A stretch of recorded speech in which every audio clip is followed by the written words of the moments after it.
وعلیکم السلام ورحمۃ اللہ وبرکاتہ۔ اللہ رب العالمین خیر و عافیت میں رکھے۔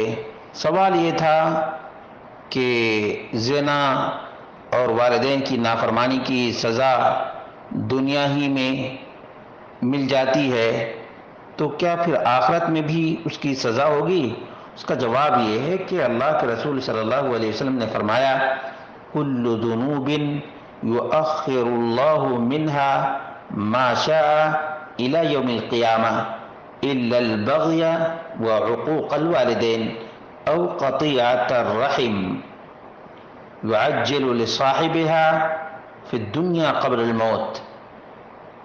تمام گناہوں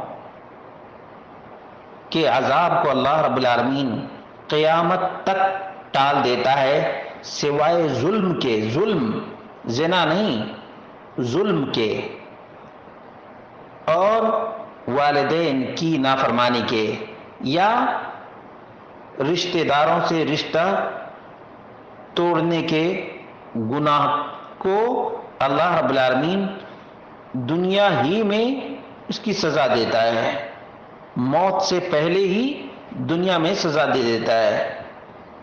یہ ابو بکرہ نفع بن حارث سے مروی ہے اور ابو داؤد میں 4902، ترمذی میں 2511، ابن ماجہ میں 4211 اور مسند احمد میں 20374 ہے، اور امام بخاری کی الادب المفرد میں 591 نمبر کی روایت ہے۔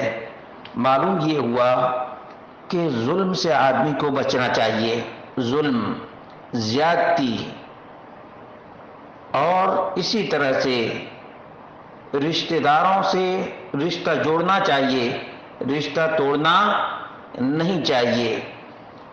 اور اتنا ہی نہیں، جس کو دنیا میں سزا مل جاتی ہے اس کو آخرت میں بھی سزا مل سکتی ہے۔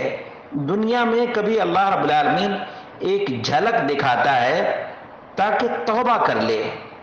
اگر کوئی آدمی احساس کرتے ہی کہ اس سے یہ گناہ ہوا ہے اور اس کی یہ سزا ہے، توبہ کرنے لگتا ہے، انابت کرنے لگتا ہے، تو اللہ رب العالمین قیامت کے دن اس کے بارے میں نہ پوچھے گا اور نہ ہی اس کی سزا دے گا، کیونکہ وہ توبہ پہلے کر چکا ہے اور ظلم کی اور رشتہ توڑنے کی ہلکی سزا دنیا ہی میں مل چکی ہے۔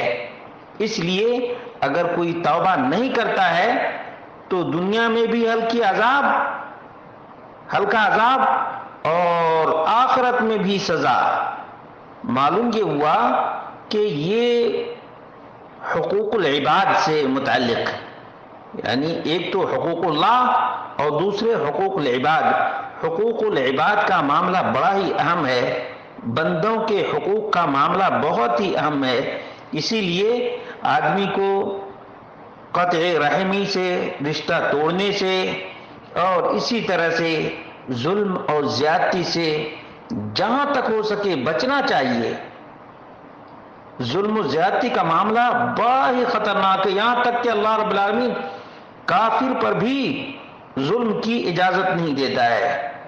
اللہ رب العالمین ہم سب کو عدل و انصاف قائم کرنے اور رشتہ جوڑنے والا بنائے۔